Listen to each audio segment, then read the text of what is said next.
So Dana White sat down for the first time in front of the MMA media on Wednesday, where he addressed the transgressions from New Year's Eve, where he was filmed slapping his wife. Let's talk about it before we do. My name's Rahul J. Chan. This is the Battle Camp. Thank you very much for joining me. If you're new to the channel, please do consider subscribing. Expertly blocked a burp from escaping my mouth there, so well done to me. And before I talk about the press conference, I just quickly want to say all the people that commented on my original video on this, and just generally on social media, the comments that I've seen where people are saying, well, Dana White's missus hit him first. Why aren't people talking about the fact that his wife hit him first? I even had a comment on my video where someone said, Dana White retaliates after wife slaps him. Fix the title for you, because my title was Dana White film slapping wife. That's how I started the title. Just a couple of comments I want to make on that. First and foremost, how are you guys brought up? The people that are bringing this up, the people that are kind of talking about the fact that, hold on, let me move my camera a little bit. The people that are talking about the fact that Dana White's wife hit him first, how are you brought up? Like, personally speaking, how I was brought up is it's never right to lay your hands on a woman, whether that's your lover, your ex, your missus, your mum, your sister, your grandma, your aunt, your cousin, a stranger in the street, a tramp, whoever it is. If it's a female, you can't hit them. That's just what the rules are. As a man, you don't hit women. So it's a little bit worrying that there's actually people out there that have this opinion that, well, his wife hit him first, which somehow justifies the actions that Dana White took in response. Now, I don't know if these people are people that have just never had any female attention in their life, that have never had an argument with a bird, that are just so jaded from a horrible toxic relationship that it's made them think this way. I don't know, but I can't put myself in a position where I can see where they're coming from. Right? That's the first thing. The second thing is, this is like I'm approaching this story from an MMA angle, right? Because Dana White, in case you weren't aware, is the most influential and powerful man in the sport of MMA. And just if you look at sport in general, or just people in the public eye in general, when they're caught up in these kinds of issues, there's usually severe repercussions. So when I spoke about this story, a couple of days after it happened, I approached it from that angle of, does this, like, how is this going to affect Dana White? How will it affect the UFC? In fact, the title was Dana White film slapping wife, is the UFC boss's career over? That's the question that I asked with my original video. So that's why I'm focusing on Dana White being the one that got violent. That's why that's the focus of the story. And if it's difficult for you to understand, even after I've said that, why it's not being equally talked about, the fact that Dana White's missus hit him first, then I don't feel like we're ever going to agree on this, because that's the baseline. The baseline of the story is Dana White hit a woman. Right? With that being said, let's talk about the press conference, because personally speaking, and I said this in my original video, I feel like Dana White has handled this as well as he possibly could have, because he's put his hands up, he's fronted up. It's not like he's hidden, he's fronted up, and he's taken full responsibility. He's shown accountability to it, and he's come out, and even on Wednesday he came out and said, for anyone that's defending me, don't, because what I did can't be defended. There's no coming back from it, he said. He said that he's going to have to live with the fact that people that previously respected him no longer respect him because of what he did, right? But there's a couple of things that I just want to pick up on during the press conference, because I saw people moaning about the media in the room that day, asking Dana White about what he feels should be his punishment. And the argument from what I saw online is, why is Dana White being asked to punish himself? It should be someone else. And I'm pretty sure the people that were in the room also believe that it shouldn't be Dana White punishing himself. But I do believe that asking the question is justified, because Dana White has been involved in the disciplinary process for dozens, if not hundreds, of fighters on his roster over the 30-year history of the organization. whether it's removing Leon Edwards from the rankings because he refuses to take a fight, which happened last year or the year before, whether it's I don't know, putting a fighter in the prelims because he's on his last fight of his contract, or giving a fighter a very difficult fight that doesn't really make sense in terms of Nate Diaz and Khamzat, which obviously didn't end up happening, but that's what the UFC wanted because that was Nate Diaz's last fight. Like, Dana White has been involved in the process of disciplining fighters since the inception of the UFC. So he has an opinion on what should happen to someone if they're caught in a situation that he was caught in, right? So that question is, to me, it's justifiable asking the man that question. His response is what I found hard to swallow. And the reason I say this is because, well, there's two reasons. Firstly, he said him not being part of the UFC for a set amount of time, it's not going to hurt him at all, right? And what he actually went on to say is it actually hurts his staff and the fighters, because he's implying that without him, the ship sinks. Maybe not sinks, but there's issues on the ship, on board, without him as the captain, right? And it's my opinion that actually, given the 30-year history of the UFC, we're currently in the present at a point where Dana White is needed the least, because they have a set TV deal with ESPN. They've got all of their major sponsors on board, whether it's Crypto.com, whether it's DraftKings, whether it's Manscaped or whoever. The whole octagon is plastered. They have all of their business partners that that generates recurring revenue. Just going by the last year and a half, the amount of events that they've had at the Apex, they don't need Dana White there selling tickets because there are no tickets to sell, right? This period in the history of the UFC is where Dana White is needed the least, this present period.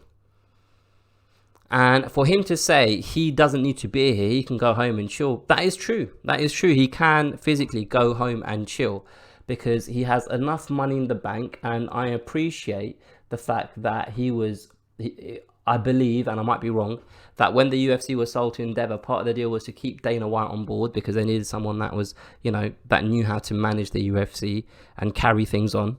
But I'm pretty sure that original deal was for a set period of time. And that set period of time was either 4 years or 2 years. I can't remember. That's expired long ago. He's still here. Why is he still here? If he doesn't need to be here and he's doing this for other people, surely a man like Dana White that is so egomaniacal, he would have gone. But he needs this. He is the UFC. The UFC is him. He needs it. He needs the attention. He needs the power. He needs the influence. It's not about the money for him. And so, actually, the punishment isn't people losing respect for him.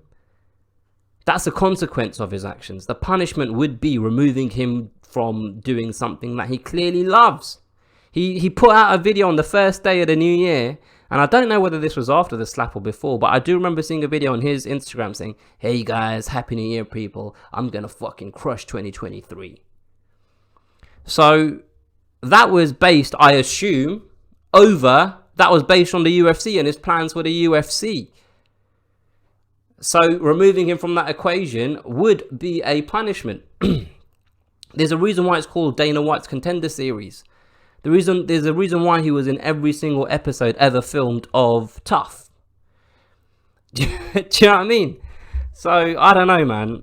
Personally speaking, if I was in that room, in that media room, and no, let me rephrase that, because if I was doing in that role in that media room, I'd probably be the same as everyone else because I wouldn't want to lose my job, right? But there's things that I really, really, and maybe it's just because I'm a nosy bastard, but there's things I really, really want to know. Why were they arguing? What were they arguing over? After that camera stopped filming, what happened after that? Because they were still up there on that balcony, things were still kind of heated. Like, what happened after that? Just want to know, innit? Like, what happened when you went home? Like, when TMZ found? Did TMZ find out? Did you guys take the footage to TMZ because you knew it was going to go viral? Like, how did we get from that night in the club where you slapped your wife to the interview with TMZ What have Endeavour said to you? What are the conversations like that you've had? Nobody asked him about what have they said to you? Have you had what was said during the conversation with you and Ari Emanuel? I want to know. I want to know. I want to know. That was Mario who sang that song. But yeah, like, these are the things that I personally want to know, and I'm pretty sure you guys are interested too. And it's just a shame that the MMA media have been conditioned. Not conditioned is the wrong word actually, because conditioned is kind of where it's kind of done over time, where they change your thinking process. It's not conditioned. Threatened is more like the right word, because they've seen instances where journalists have done things that Dana White isn't happy with, and they've been removed from the circuit and therefore losing their livelihood. And they don't want to be another number in that statistic. So I do sympathise with MMA media. Personally speaking, right, I don't understand why Endeavour haven't just come out and made a statement. Like, I don't think it's very difficult for them to come out and say what Dana White did on the evening of the 1st of January is reprehensible, and it's a matter that we take very seriously. Dana White is dealing with this internally with his partner and his family, and he has our full support and backing. His entire family have our full support and backing should they need it. We will be removing Dana White from his position to allow him the time and space to reflect on his actions and grow as an individual. This is the last comment we'll be making on this matter. Now, they don't even just say how long Dana White's going to be gone for. He could be gone for the January pay-per-view in Brazil, wherever the February pay-per-view is, and in March he's back. Hey guys, so I'm back. Probably lost another 10 pounds and put on another 18 pounds of muscle. But like, just take 4 weeks out, 5 weeks out, 6 weeks out. And this isn't me saying this is what the punishment should be. I'm just kind of saying, if Endeavour just do it this way, then it draws a line under the matter, and that's kind of the end of the story. Right now, where we're at is the story is just going to go on and on and on. Because it's actually moved from being a story of Dana White hit his wife. That is a disgusting act. And now the focus is more on Dana White hit his wife and he doesn't seem to be getting punished for it. Like, why aren't Endeavour saying anything? Why aren't ESPN saying anything? Why is Stephen A. Smith being so nice about it? After all of that screaming and shouting he's done about American footballers and basketball players. Like, the angle that the story is being looked at has shifted. The longer Endeavour stay quiet, the longer this story runs and runs and runs.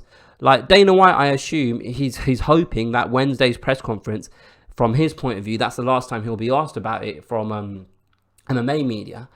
But next time he comes, because he does a lot of interviews. I see him on a lot of different podcasts and stuff like that. And to be fair, he does just do interviews with people that he's friendly with and he's got a relationship with, where they don't really ask him difficult questions.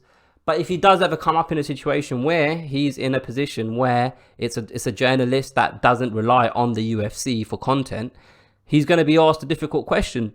Now, if there's a punishment handed out to him by Endeavour, his bosses, then it kind of draws a line under the matter. As an adult male, it kind of just leaves a horrible taste in my mouth, because it's just another instance of where people in power and privilege aren't playing by the same rules as us, the normal folk, right? We see it day in and day out with our politicians, and now we're seeing it with Dana White. It's funny because when Ferguson said to Michael Chandler he's got Dana White privilege because of all of the big fights that he was getting offered by the UFC, Dana White's got Dana White privilege because to do something like that and to be caught red-handed with zero repercussions, with your only repercussion being your conscience. Like, he basically said, oh yeah, the punishment is my conscience. That's not a punishment. That's just called being a fucking human. There still needs to be a repercussion to show people that actually, if you behave in this way, this is what happens. And to show him, actually, you just can't do whatever the fuck you want. I know you've spent 20 years pretty much doing that, but this is where we draw the line. But money talks at the end of the day. And he seems to be doing a good job for the powers that be, bringing in a nice slice of bacon. And that is the way of the world. Morals and ethics take a back seat when pounds and dollars are involved. Let me know what you guys think. Put comments below about anything that I've said in this video. Please, please, please. I really enjoy it when people bring an opinion to my comment section about a topic that I've spoken about, and they're saying something that I haven't even thought about, or something that I haven't said in the video, and it's like, oh shit, I didn't think of that. That is my favorite type of comment. But yeah, if you just want to take the piss out of me, you're more than welcome to do so. I don't delete comments, so feel free, man. I'd love hearing from people in the comments. And if you've enjoyed this video, like, share it, subscribe, all of that good stuff. I'll catch you guys next time.